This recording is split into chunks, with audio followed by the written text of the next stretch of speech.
நம்ம வீடியோக்குள்ளே போகிறதுக்கு முன்னாடி ஒரு ஸ்பான்சர்ஷிப் வீடியோ பற்றி பார்த்துடலாம்.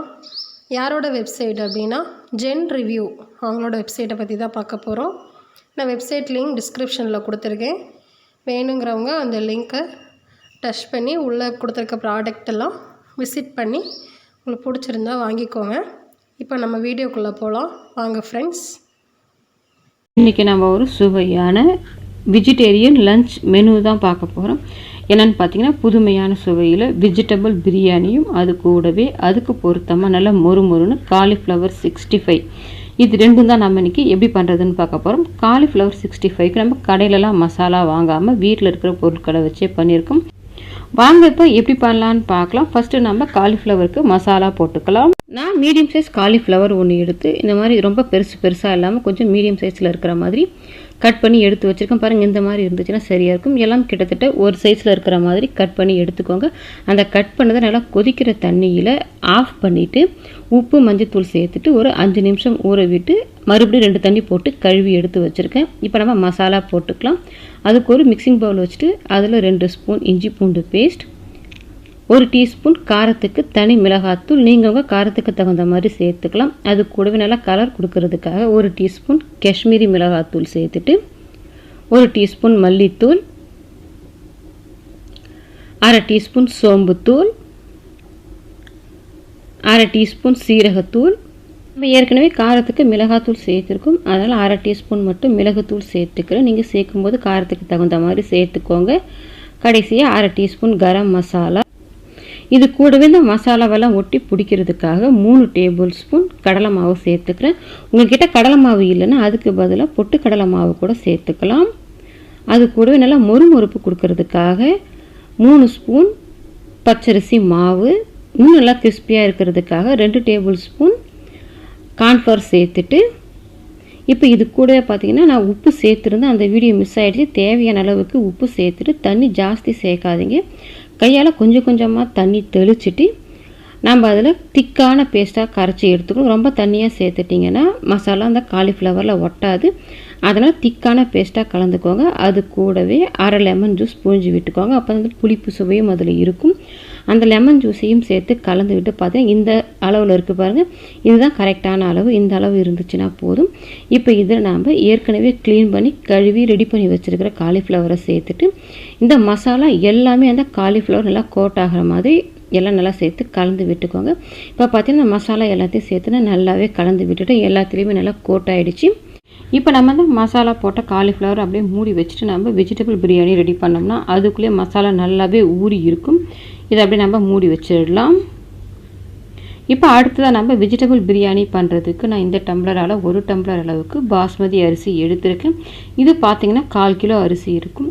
இப்போ இதை ஒரு பாத்திரத்துக்கு மாற்றிட்டு நல்லா ஒரு 2 தண்ணி போட்டு கழுவிட்டு அது ஊறுறதுக்கு தேவையான அளவுக்கு தண்ணி போட்டு எடுத்துக்கலாம்.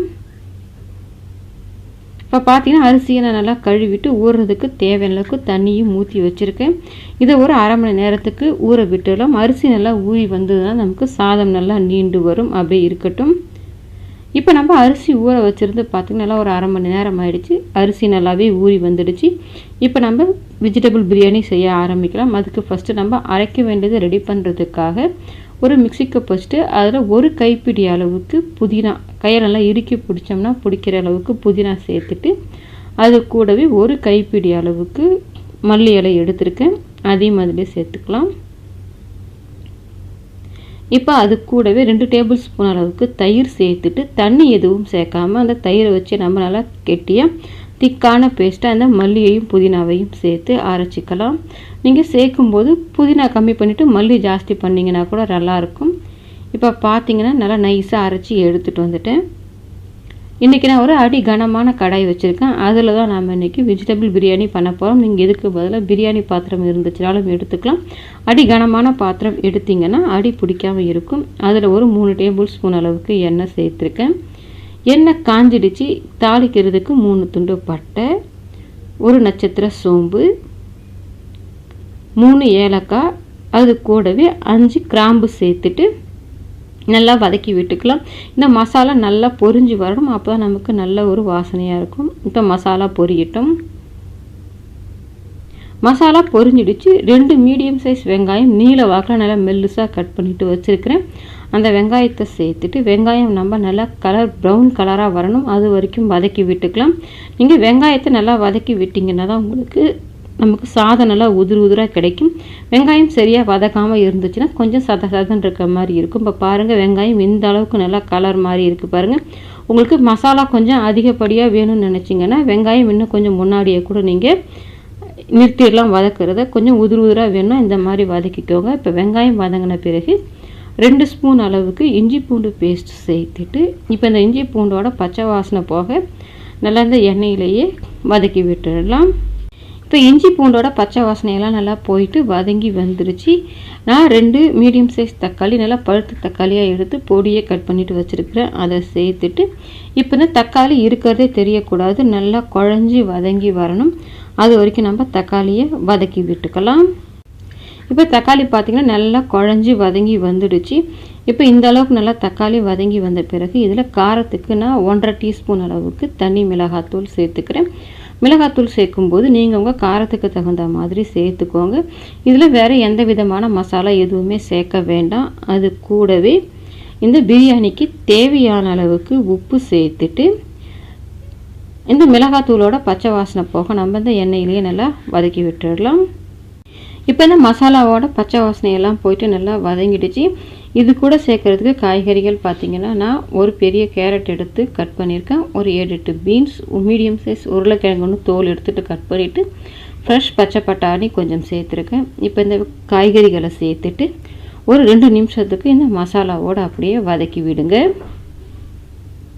இப்போ பார்த்திங்கன்னா ஒரு 2 நிமிஷமாக நல்லா காய்கறியோடு சேர்த்து இந்த மசாலாவை நான் வதக்கி விட்டுட்டு இப்போ இது கூடவே நம்ம அரைச்சி வச்சுருந்த அந்த மல்லி புதினா பேஸ்ட் இருக்குது பாருங்கள், அதையும் சேர்த்துட்டு அதை நம்ம ரொம்ப நேரம் வதக்கி விடணும்னு அவசியம் இல்லை. அப்படியே எல்லாத்தையும் 1 நிமிஷத்துக்கு எல்லாம் ஒன்றா சேர்ந்து வர்ற மாதிரி கலந்து மட்டும் விட்டுக்கிட்டிங்கன்னா போதும். நம்ம அந்த மல்லியெல்லாம் பச்சையாக அரைச்சிருக்கிறதால இப்போ நான் எல்லாத்தையும் ஒன்றா சேர்த்து நல்லா கலந்து விட்டுட்டேன்.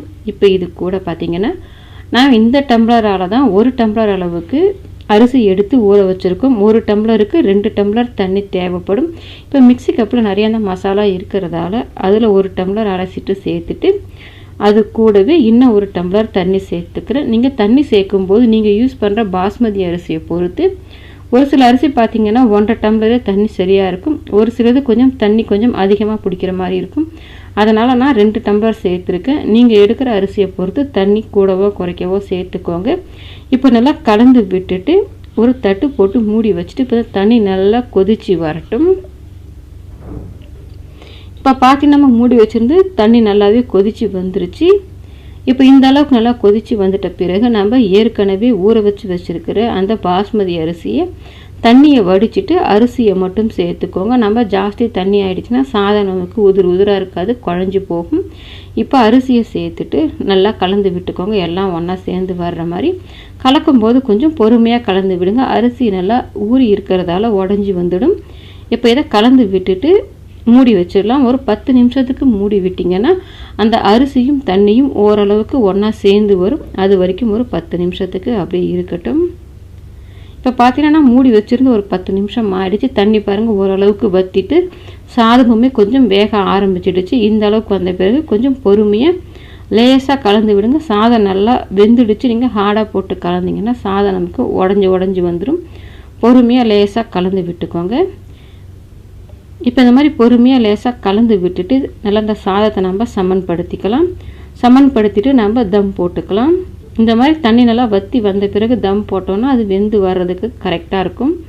இப்போ இதை மூடி வச்சுட்டு அடுப்பில் ஒரு தோசைக்கல், பழைய தோசைக்கல் போட்டு வச்சுருக்கேன். தோசைக்கல் நல்லா ஹீட் ஆகட்டும். ஹீட் ஆன பிறகு நம்ம ரெடி பண்ணி வச்சுருந்த அந்த வெஜிடபிள் பிரியாணியை வச்சுட்டு அடுப்பை கம்ப்ளீட்டாக சிம் பண்ணி வச்சுருங்க. சிம் பண்ணி வச்சுட்டு அது மேலே ஒரு வெயிட் இருந்துச்சுன்னா எடுத்து அந்த பாத்திரத்து மேலே வச்சுட்டு ஒரு 20 நிமிஷத்துக்கு அப்படியே விட்டிங்கன்னா கரெக்டான அளவில் வெந்து தண்ணியெல்லாம் வற்றி வர்றதுக்கு சரியாக இருக்கும். 20 நிமிஷம் அப்படியே இருக்கட்டும். அதுக்குள்ளேயே நம்ம ஏற்கனவே மசாலா போட்டு வச்சுருந்தா காலிஃப்ளவர் நல்லா மசாலா ஊறி இருக்கும். நம்ம காலிஃப்ளவர் ஃப்ரை பண்ணிக்கலாம். இப்போ நான் அடுப்பில் எண்ணெய் காய வச்சுருக்கேன். எண்ணெய் காஞ்சிட்ட பிறகு அடுப்பை மீடியம் ஃப்ளேமில் மாற்றிட்டு நம்ம ரெடி பண்ணி வச்சுருந்த காலிஃப்ளவரை ஒன்றோட ஒன்று ஒட்டாதபடிக்கு இப்படி தனித்தனியாக எடுத்து போட்டிங்கன்னா உங்களுக்கு ஒன்றோட ஒன்று ஒட்டாது. அதே சமயத்தில் போட்டு விட்டுட்டு உடனே கலந்து விடாதீங்க. ஒரு சைடு நல்லா கொஞ்சம் வெந்து வரட்டும். போட்ட உடனே நீங்கள் கலந்து விட்டீங்கன்னா மசாலாவெல்லாம் நமக்கு கலந்து பிரிஞ்சு வந்த மாதிரி ஆகிடும். இந்த மாதிரி கொஞ்சம் எண்ணெயில் பபுள்ஸும் அடங்கிட்டு கொஞ்சம் வெந்த பிறகு பொறுமையாக கலந்து விட்டுட்டு அடுப்பை மீடியம் ஃப்ளேம்லேயே வச்சுட்டு நல்லா ஃப்ரை பண்ணிக்கோங்க. அப்போ தான் உள்ளையெல்லாம் நல்லா வெந்து வரும், மேலேயும் நல்லா கிறிஸ்பியாக பொரிஞ்சு வரும். ஹை ஃப்ளேமில் வச்சிட்டிங்கன்னா கரிஞ்சிடும், உள்ளையெல்லாம் வேகாது, கிறிஸ்பியாகவும் இருக்காது. இப்போ பார்த்தா நல்லா அந்த மசாலா உங்களுக்கு பார்க்கும்போது தெரியும், பிரிஞ்சும் வரல. அதே சமயத்தில் நல்லா மொறுன்னு காலிஃப்ளவர் 65 ரெடி ஆகிடுச்சு. இப்போ நம்ம எண்ணெயை வடிச்சிட்டு வெளியில் எடுத்துட்டு மீதம் உள்ளதையுமே நம்ம அதே மாதிரி ஃப்ரை பண்ணிவிட்டு எடுத்துக்கலாம். இப்போ பார்த்தீங்கன்னா நம்ம காலிஃப்ளவர் ஃப்ரை பண்ணுறதுக்குள்ளே நம்ம தம் போட்டு வச்சுருந்தது நல்லாவே தம் ஆகிருக்கும். 20 நிமிஷத்துக்கு மேலே ஆயிடுச்சு. நான் 20 நிமிஷத்தில் கரெக்டாக அடுப்பை நிறுத்திட்டு அப்படியே மூடியே விட்டுட்டேன். அந்த ஹீட் அப்படியே இருந்துச்சுன்னா இன்னும் நமக்கு நல்லா உள்ளுக்குள்ளே அந்த மசாலாவெல்லாம் ஏறி வரும். இப்போ பார்த்தீங்கன்னா நல்லாவே சாதம் வெந்து உங்களுக்கு பார்க்கும்போதே தெரியும், தண்ணியெல்லாம் நல்லா வற்றிட்டு சாதம் பாருங்கள் நல்லா உதிராக அருமையாக வெந்து வந்துடுச்சு. நமக்கு நல்ல சுவையான புதுமையான சுவையில் வெஜிடபிள் பிரியாணி ரெடி ஆகிடுச்சு. நீங்களும் உங்கள் வீட்டில் இதே மாதிரி ட்ரை பண்ணி பாருங்கள். ட்ரை பண்ணி பார்த்துட்டு எப்படி வந்ததுன்றதை கமெண்ட் செக்ஷனில் சொல்லுங்கள். லைக் பண்ணுங்கள், ஷேர் பண்ணுங்கள், கூடவே பெல் பட்டனையும் கிளிக் பண்ணுங்கள். அப்போ தான் என்னோடய அப்லோட்ஸ் எல்லாம் உங்களுக்கு உடனடியாக கிடைக்கும்.